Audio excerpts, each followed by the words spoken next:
That's why I rock with him. Oh, that's nice. That's nice. That's why I rock with JV, man. JV.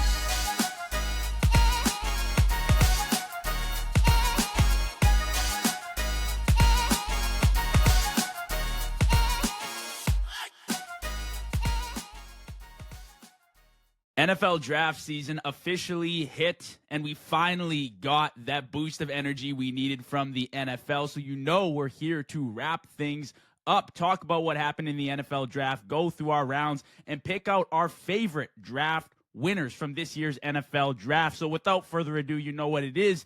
JV and Deshawn, we are back pumping out content. Deshawn, how you doing, brother? I'm doing good. Happy to be back. It's been we took a week off, so it's good to be back here and just talking about some football, especially after the draft that we just had.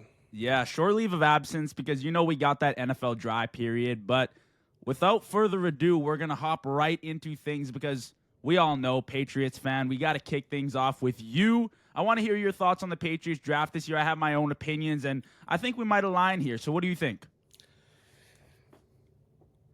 We won. It's over. It's done. We're back. It's really just that simple. We had probably one of the worst offensive lines in the league last year. Went and got Will Campbell. We lacked a lot of explosive plays at running back. We fumbled the ball a lot at running back. Went and got Trevion Henderson. And you of all people know the struggles that we've had at receiver. Went and got Kyle Williams. And that's only 3 picks. We addressed every hole that we had on our roster. And now the New England Patriots of 2025 are a complete new breath of fresh air compared to what we were in 2024. So I think we nailed it right on the head with every draft pick that we made. Now, obviously, I wouldn't have minded a player like Luther Burden. Will Johnson was on the board. But I do like that we went offensive heavy just because for the last couple of years, our defense hasn't been the problem. It's been our lack of just explosiveness on offense as well as just our playmaking ability or lack thereof. So I understand why we went offense. And honestly, I'm okay with it. So I'm okay with it. I know you're wearing that ugly blue jersey. You're probably not okay with it, but you're just going to have to deal with it, buddy. Yeah, you know what? I was pretty impressed with the Patriots draft. And I know you mentioned Luther Burden, Deshaun, but at the end of the day, what are the Patriots trying to accomplish? And a second or third round receiver could just get looped in with the rest of mediocre receivers in New England. Now, I'm not saying that would be the case with Luther Burden, but if you're going to get a star receiver, they might as well just go out and get somebody rather than taking a chance on the draft. They filled holes that they needed to. And Will Campbell, I mean, for me, Deshaun, drafting Will Campbell is like making your bed. It's brushing your teeth. It's boring, but it sets the precedent for a great day, and it's a necessity. It's not talked about, but it's like the offensive line. You build inside out in the NFL, and drafting Will Campbell is that first step to success. Protecting Drake May. His interview was insane, man. I know you saw that. Exactly. See, it was boring until he went on stage and said he's ready to die. Yeah. He said he's ready to die. He's killing. He's doing whatever he can to protect Drake May. Yeah. So it was boring. It was a cute pick. I mean, it wasn't a cute pick until then. We got a dog. We got a multiple-time All-Pro and Pro Bowler. Like, we got a killer on the offensive line. So I'm beyond excited. Yeah, that's exactly where I was going to. Like, there were multiple cute picks available that they could have gone. They could have traded up, maybe gone for Travis Hunter, done something fancy. But at the end of the day, offensive line was a major need for the Patriots. They addressed it. The Patriots are a threat now in the AFC. We've been talking about this. I still think Buffalo wins the division. Obviously, I cannot back down from that statement, but absolutely. I will say the Patriots are definitely pressing us. Before we transition to Shawn, talking about Will Campbell, What are your thoughts on him as a tackle versus a guard? I know we've kind of talked about this, you and me, off screen, but I want to hear your opinion on where he slots in on that Patriots offense.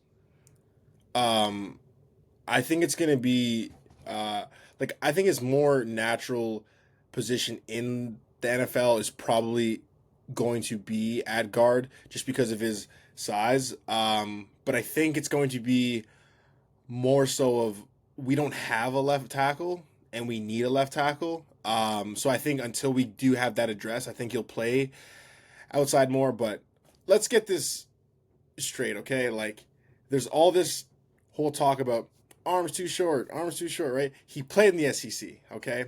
He has had dominating games against multiple first-round NFL edge rushers and has done just fine. Pro Bowl edge rushers that are in the NFL right now, and he's had success against them at LSU, okay? SEC is almost like NFL junior. It's very close in terms of skill level and competition. Obviously, like the higher end of SEC. So I don't think that there will be anything to worry about in terms of his arm length. But I'm excited. I'm excited whether or not we have him at guard or tackle. But I think just because that was such like a hole for us last year, I think he will be outside. And you know what's so ridiculous? And this is specifically about you two, is if they didn't draft Will Campbell, you'd be knocking whatever team for his arm length and going in on them like, oh, his arms are too short, all this. But I do agree with you. I do agree. Like, we've never knocked a player. Like, I've never been so concerned or heard so much concern about a player's arm length until it got to Will Campbell. Because he was a stud, and when you're so good at what you do, I mean, there has to be something wrong, right? People, the critics, they have to find something wrong. I don't think it's a problem. If he's a stud at the position he plays, I think he plays at that position, and he did it at a top level in college. I don't doubt the fact that he can show up in the NFL and make an impact on day one. At the pick 6, the Raiders went Ashton, Jeanty, Shawn. Now, we actually haven't discussed this, but for me at least, listen, Ashton Jeanty is a great talent, but I don't like the fit in Vegas. They do need a running back. That's not what I mean. I think Ashton Jeanty follows the path of Barkley, CMC, Derrick Henry, Josh Jacobs, who are all great running backs. But again, elite running backs, they're a luxury, right? Like, they're that cherry on top, Deshaun. They're the finishing touch to a playoff team that's ready to pursue a Super Bowl. And Vegas just won't be that. They're not going to be that within the next few years with Geno Smith. I just don't see it happening. Ashton Jeanty might go 1,200, 1,300 yards this year, 10-plus touchdowns. That's great. But I think 4 or 5 years, in 4 or 5 years, I think we see Ashton Jeanty on a different team. And I don't want to jump to conclusions, jump so far ahead, but I've seen the same story so many times where elite running backs end up just going to teams that are ready to win a Super Bowl. Yeah, I think it's a good pick for fantasy. Hey, like, he's going to be a guy that's going to get a lot of touches. It's really just him and Brock Bowers over there. So he's going to get a lot of volume. But I think that there are so many holes on the Raiders roster that I am not a fan of drafting running backs in the first round. Like, I would probably go on record to say I probably wouldn't draft running back till like the 3rd or 4th round. I just think that the value that they bring, you are able to get that in later rounds. I would just address more important needs, like, say, quarterback, offensive line, edge rushers.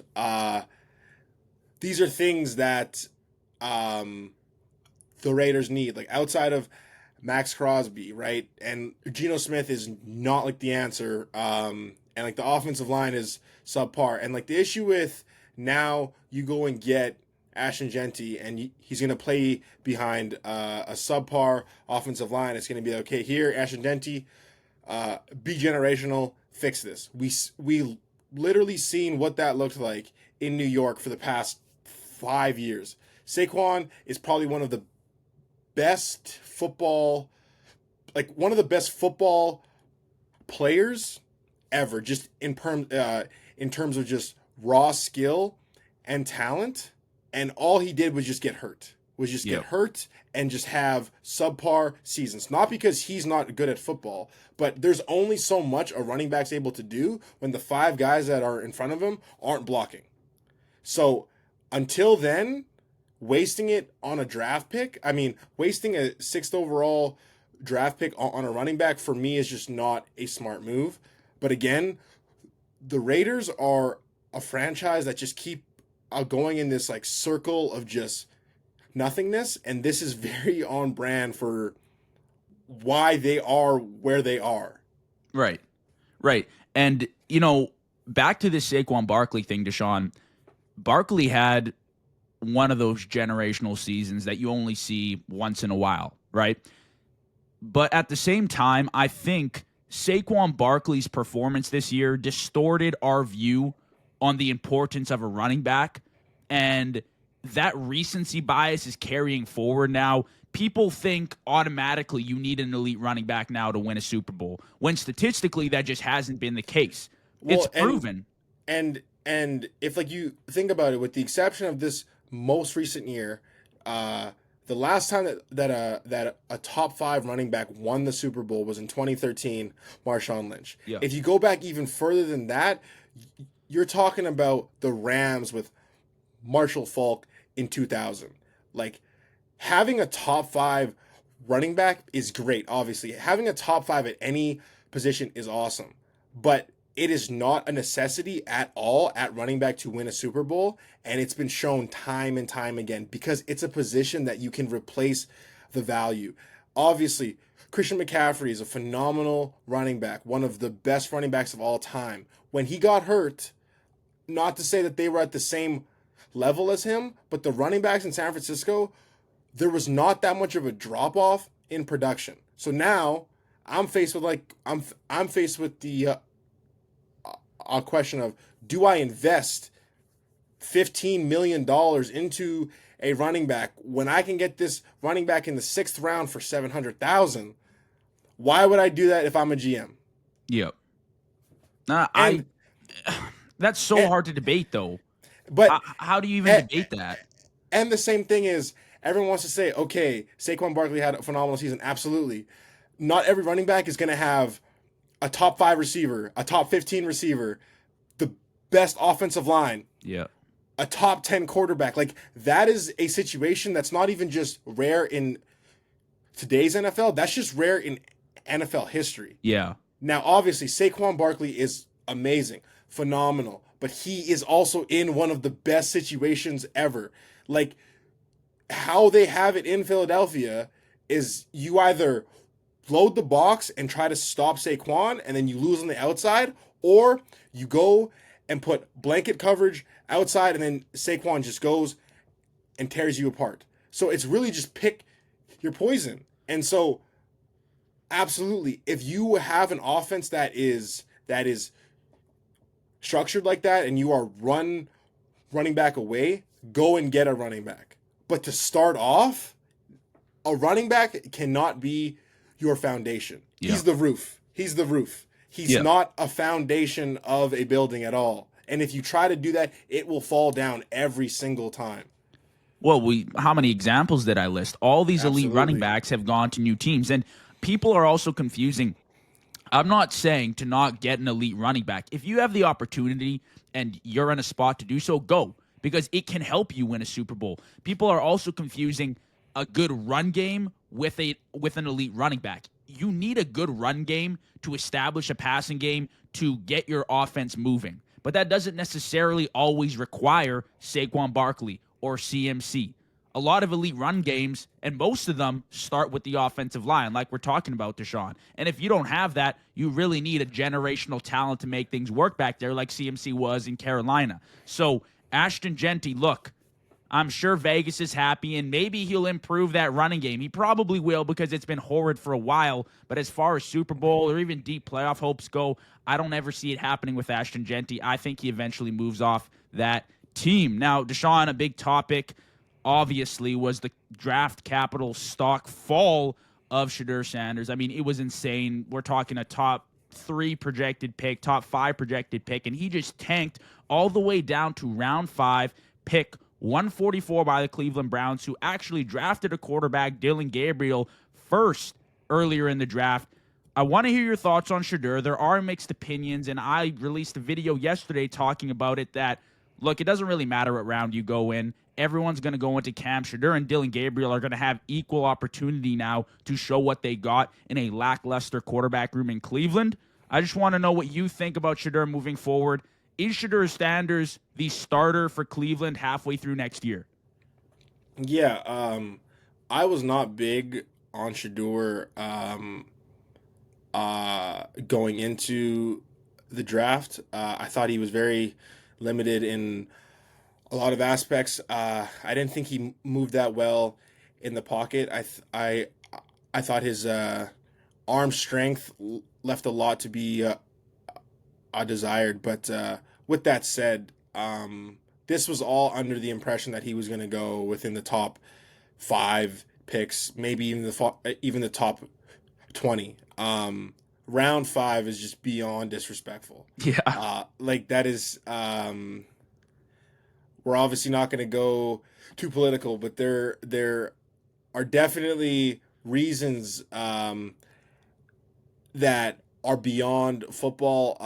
We obviously don't know how he held himself in the meetings, but this was simply not just a football move. Because if you just were to remove his name, remove who his father is, the stats that he put up at Colorado was enough to at least warrant a second round, maybe even late first round, especially when you start going out and trading up for guys like Jackson Dart. Now, like, you're picking guys like Dylan Gabriel, and it's like, now we're just getting disrespectful. I'm not even a Shedeur fan, but this whole process has made me into one. I think now you are going to get a player that has a chip on his shoulder, and he is going to be out there with a point to prove.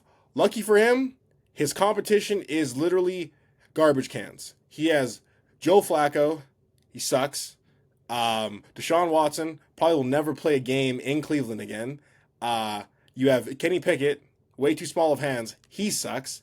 And then ironically have Dylan Gabriel. So I think this is his job to lose. And I think if Shedeur is to come into Cleveland with a clear head on his shoulder, he's driven. There's no reason why he's not the starting quarterback throughout, I would say, week 4 or 5. I think they're going to roll with the veteran at first, so I think that's going to be Joe Flacco. But I think he's going to be on a very short leash, and I think around week 4, week 5 is when we're going to see Shedeur. I agree, man. I mean, the draft fall was just absolutely unprecedented for Shedeur Sanders, and I can't comment on what was said in the pre-draft meetings because obviously I wasn't there. You weren't there. We don't know. Obviously, it was bad enough or whatever the GMs and owners thought for it to tank that far. But like you said, Shedeur Sanders at least should have been a round 3 pick. And you know, that's at least. At most, he should have been a top 5 pick. And that's where most people were projecting him to go. I think he goes into Cleveland, and maybe this was good for him. You know, he obviously had a ton of confidence coming into the draft and spoke about it, and his draft position didn't really reflect that. Maybe this is a good reset for Shedeur Sanders to come into Cleveland now, compete, and show us what he's really got. And I kind of agree with you, Deshaun. I wasn't really jumping off my seat to draft Shedeur Sanders if I was a QB-needy team this year. But I was thinking second round. If he's still there, why would you not take him? When the Saints took Tyler Shuck, I just knew NFL owners and GMs are sending a message for whatever reason to Shedeur. Because at that point, the alarm bell starts going off. It's not even a question of talent anymore. You can't even argue. Jackson Dart, maybe you can say, okay, maybe the Giants thought maybe they like Jackson Dart more. That's fine. I understand because Jackson Dart was a borderline first, second round pick. But Tyler Shuck, Dylan Gabriel, all these guys going over Shedeur, you start scratching your head. And for me, it was like, okay, these guys are sending a message to Shedeur. That's the only way I could describe it because I've never seen such an incredible fall in draft capital like Shedeur Sanders. Yeah, it's never happened in history. I can't even recall a time. And see, I think I should go off what you said. I don't even think this is just a message to Shedeur. I think in college football you have NIL and just this whole wave of just player empowerment. I think this was a message that all 32 NFL GMs were saying to all future draft prospects is that, like, we still run like the league.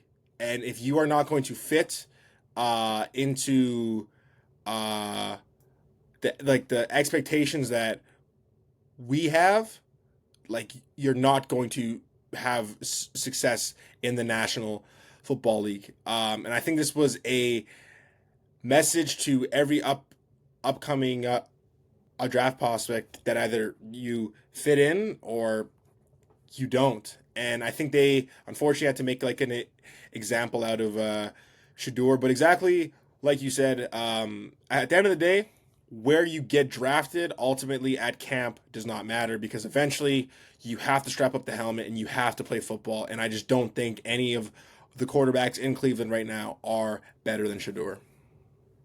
Yeah, and, to touch on that really quickly, Deshaun, before we pivot to the Giants, I think that's also very true in college football right now with the young quarterback over there in Tennessee who they obviously passed up on, right? I think college, they're trying to maintain what's made them so great, and they don't want it to be the NFL, maybe with this whole NIL deal. I support it. These guys want to get the bag. That's cool. I understand because nothing's guaranteed at the NFL level, but I agree with you. This was definitely a message of some sort, maybe in that aspect, in Shedeur's character aspect, whatever it was, to Shedeur and maybe all of college football to say, yeah, exactly like you said, we run this ship still. Now, we did touch on Jackson Dart and the Giants, and I will say I was a little harsh on the Giants.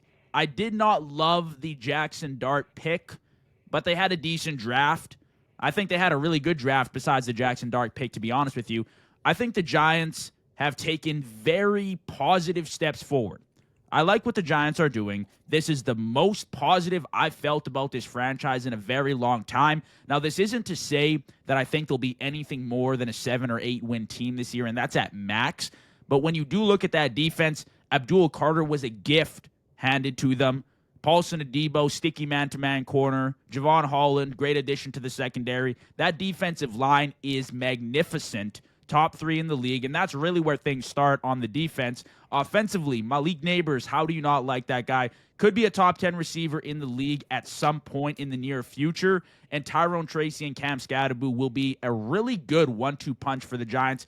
Quarterback and offensive line are in question, and that really dictates a lot of your success in the NFL. So I'm not saying the Giants are ready for a Super Bowl run, but I think that they're set up for the future if they can hit on a quarterback down the line and they can upgrade that offensive line.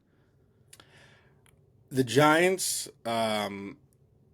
starting in 2007, have been a pain in my side. And every time I've had a little bit of happiness, they've always found a way to rob me of it. For the last 2 months, I've been on the Abdul Carter train, like the hype train. And I was in full belief that New York was going to take Shedeur Sanders and Abdul Carter would be there at 4.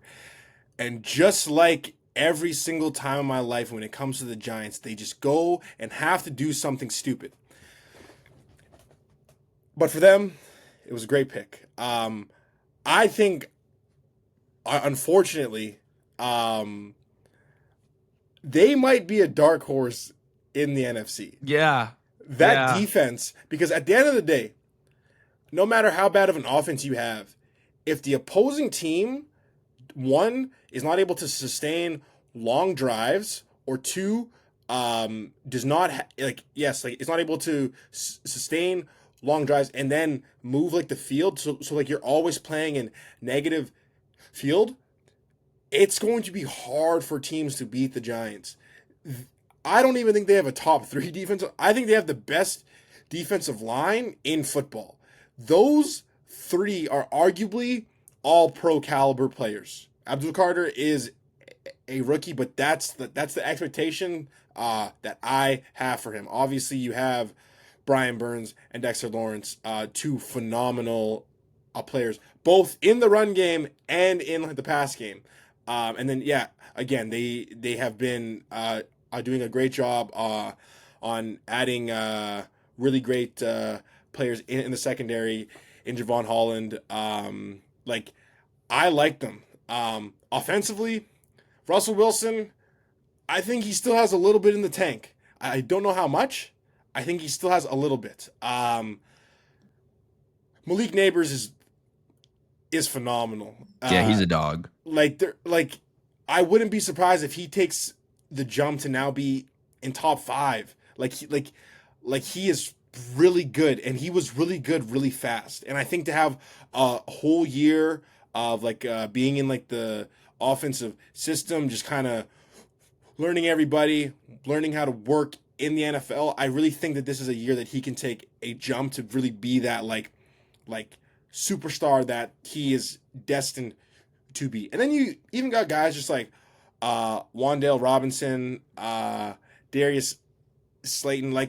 They have a little bit of makeshift guys, but I really think with that defense, the veteran presence of Russell Wilson, and then just the star power in Malik Neighbors, I think things can get tricky in the NFC. Now, obviously, it's going to be hard for them to win the division. Philadelphia is just that good. But again, I wouldn't be surprised if we see the Giants playing in January, which pains me to say. Yeah, but I'm unbiased. Yeah, no, that's a crazy thing to say, but it's kind of true almost. This is the best the Giants have been in almost a decade, and honestly, it's pretty impressive to see because they went 4-13 last year, something around there. Brian Dable and Joe Shen, their jobs were on the line, their seat was on fire, and they came out with a great draft and a great free agency. I think they did. I hope so. At least on paper they did. And the point I'm going to make to Shawn is Russell Wilson, yes, maybe he's not Russell Wilson of old, like you've said, but there's little to nothing different about this Giants team and the Steelers last year who went 10-7. Great defenses, one-star weapon, George Pickens and Malik Neighbors. You're taking Neighbors all day. And Malik Neighbors is 20 times the receiver that George Pickens is. You're taking Neighbors all day because he's so versatile. He's not just and the run game is better. Right?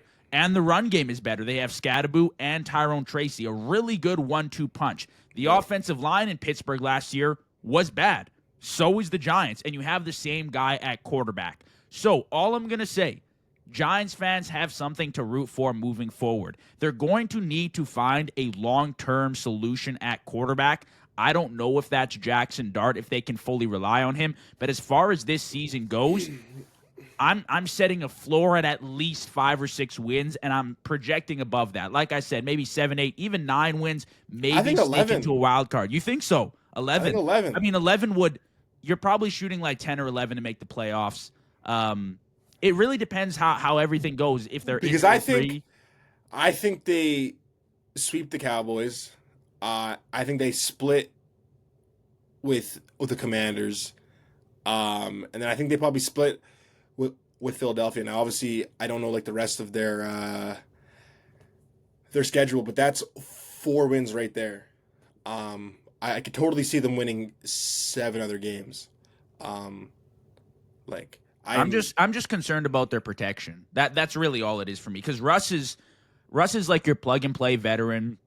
You know what you're gonna get out of him. It's really just the protection, and we've seen that can really disrupt things offensively and with the flow of your team, right? But if that can at least be decent this year, I think they're in really good shape.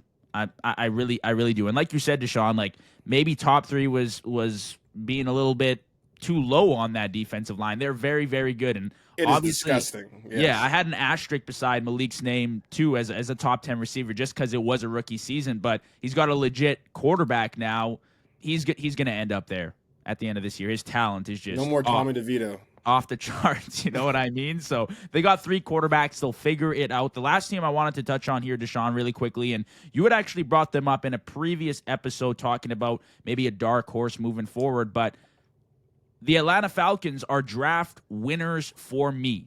And they were free agency winners. They had a really good free agency period, and I think they had a really good draft. I don't know about you. They got a lot of hate for the James Pierce pick later on in the first round, trading up and sacrificing a first-round pick. Listen, they gave up a ransom for James Pierce. That's fine. I understand. Maybe not the best trade in NFL history. Didn't look too pretty, but the way I see it, they got 2 edge rushers. They were 31st in sacks last year at 1.8 per sacks per game.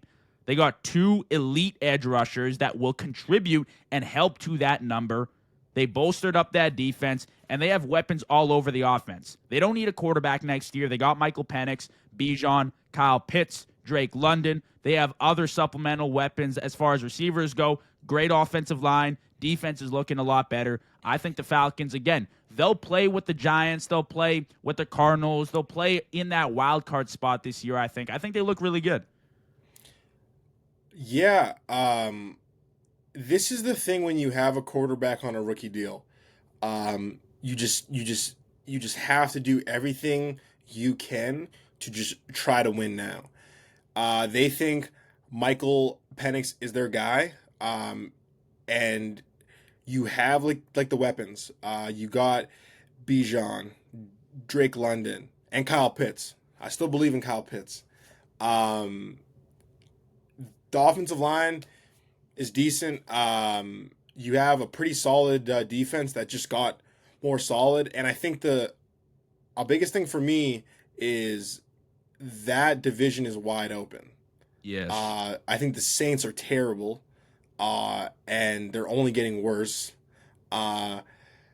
Carolina, they're still years away. Maybe. They're still years away. So it's really up to Atlanta and Tampa Bay. But I like what the Falcons are doing. I don't love the James Pierce pick. I think you could have got him in the second round. And if not, I don't think that would have been too much of a loss. But again, they did lose Grady Jarrett. So now you just replace the interior presence now with 2 who they hope to be elite edge rushers. Clearly, they think that they are fine on the offensive end, which I'd probably agree with. And now they're just loading up on defense. Like, I think we have a lot of teams, exactly like you said. Like you got the Falcons, the Giants, maybe the Cardinals that are roaming around in that wild card kind of a dark horse kind of race. So I think it'll be interesting. But for me, the Falcons, it all lies on the shoulders of Michael Penix. How can it not? Yeah. He has to play great, not good, because he's not in a situation like a Brock Purdy or a Jalen Hurts. Or J.J. McCarthy even. Yes. He does not have to just play good. No, like he's going to need to play great, and he's going to have to go out there and win games. Atlanta thinks he can do it, so now I guess it's just time to go improve that.